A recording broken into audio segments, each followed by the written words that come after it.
হরে কৃষ্ণ সুধী গৌর ভক্তবৃন্দ। তো আমি বৃন্দা আপনাদের শ্রীচরণে আমার কোটি কোটি প্রণাম জানাই। তো আপনারা তো আমার আগের ভিডিওগুলোতে দেখেছেন যে আমি গত 2 তারিখে খেতড়ি ধামে গিয়েছিলাম এবং 3 তারিখে সেখানে পুষ্প অভিষেক মহোৎসব ছিল।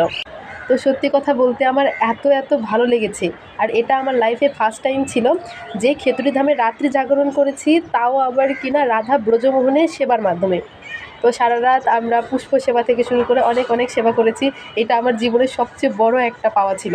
খেতড়ি ধামে অনেক গিয়েছি, অনেক রাত্রি যাপনও করেছি, তবে রাধা ব্রজমোহনের সেবায় এভাবে কখনোই রাত্রি যাপন আমার করা হয়নি। এটাই ছিল ফার্স্ট টাইম। এত আনন্দ হয়েছে, এত দিব্য আনন্দ হয়েছে, একদম বলার বাইরে। তো অনেকেই আমাকে বলেছিলেন যে আমি যেন পুরো ধামটা যেন তাদের ঘুরে দেখাই। তো ধামের সময় তো অনেক ভক্তবৃন্দের সমাগম হয়। তো আমি যেটুকু পেরেছি আপনাদের দেখিয়েছি এবং অনেকে আরও রিকোয়েস্ট করেছিলেন, বিশেষ করে ভজনতলী, আম্রতলী, দন্ততলী এগুলোর ভিডিওগুলো দিতে। তবে সত্যি কথা বলতে ধামের সময় আমি সেভাবে ভিডিও করিনি, তো এজন্য আপনাদের দেখাতে পারিনি। তবে এই যে আবার ঘুরে আসলাম, তো নেক্সট অবশ্যই ভিডিও আসছে, আপনারা অবশ্যই সেই স্থানগুলো দর্শন করবেন। আমি আপনাদের অবশ্যই ভিডিওর মাধ্যমে দর্শন করাবো। যারা আসতে পারছেন না অবশ্যই দর্শন করবেন আমার ভিডিওর মাধ্যমে, আর সেই মহিমাগুলো শ্রবণ করবেন অবশ্যই।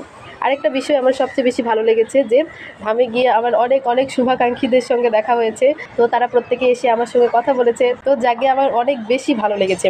তো অনেকেই কি হয়, অনেকেই ভাবে যে আমাকে হয়তো দূর থেকে দেখে কিন্তু ভাবে যে কথা বলবে কিনা। তো আপনারা একদমই এই কাজটা করবেন না, অবশ্যই দেখা হলে কথা বলবেন।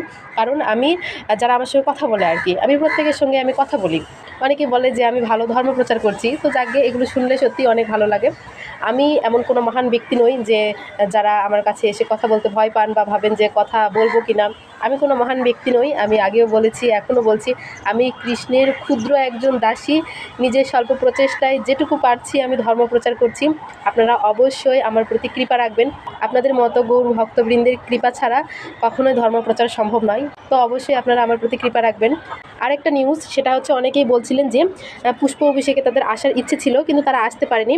তো তাদের জন্য এই একটা গুড নিউজ, সেটা হচ্ছে যে 1 মাস পর অর্থাৎ আগামী 30, 31শে জানুয়ারি এবং 1ই ফেব্রুয়ারি এই 3 দিন ব্যাপী নরোত্তম কীর্তন মেলা, অর্থাৎ নরোত্তম দাস ঠাকুরের আবির্ভাব তিথি উপলক্ষে এবার আবারও ধামে কীর্তন মেলা হচ্ছে এই 3 দিন সহ। তো যারা পুষ্প অভিষেকে আসতে পারেননি একদমই মন খারাপ করবেন না, এই 1 মাস পরে আপনারা অবশ্যই ধামে আসবেন এবং ধাম দর্শন করবেন, রাধা ব্রজমোহনকে দর্শন করে যাবেন এবং নরোত্তম দাস ঠাকুরের কৃপা অবশ্যই লাভ করে যাবেন। হরে কৃষ্ণা, হরি হরি বল।